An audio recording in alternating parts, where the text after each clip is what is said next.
தேமுதிக தலைவர் கேப்டன் விஜயகாந்துடன் தமிழக காங்கிரஸ் முன்னாள் தலைவர் திருநாவுக்கரசர் சந்தித்து பேசினார். தேமுதிக தலைவர் கேப்டன் விஜயகாந்தை அவரது சாலிகிராமம் இல்லத்தில் தமிழக காங்கிரஸ் முன்னாள் தலைவர் திருநாவுக்கரசர் இன்று சந்தித்து பேசினார். இதைத் தொடர்ந்து செய்தியாளர்களிடம் பேசிய திருநாவுக்கரசர் தற்போதைய தமிழக அரசியல் நிலவரம் குறித்து கேப்டனுடன் பேசியதாக தெரிவித்தார். மக்களவைத் தேர்தலில் மக்கள் நலனை கருத்தில் கொண்டு கூட்டணி முடிவை எடுக்க வேண்டும் என்றும் கேப்டனிடம் கோரிக்கை வைத்ததாகவும் திருநாவுக்கரசர் குறிப்பிட்டார்.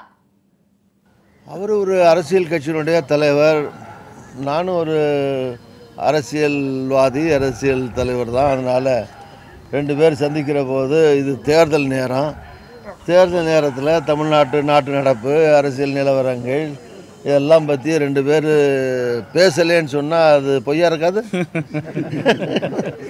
பேசினோம்.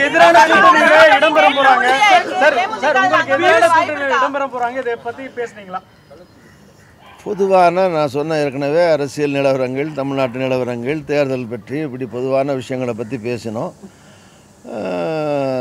சகோதரர் விஜயகாந்த் அவர்கள் அவருடைய கட்சியின் சார்பில் இப்போ 4-4.5 வருஷமாக நாட்டு நிலைமைகள்லாம் எப்படி இருக்குன்னு அவருக்கும் தெரியும், நாட்டு மக்களுக்கும் தெரியும்.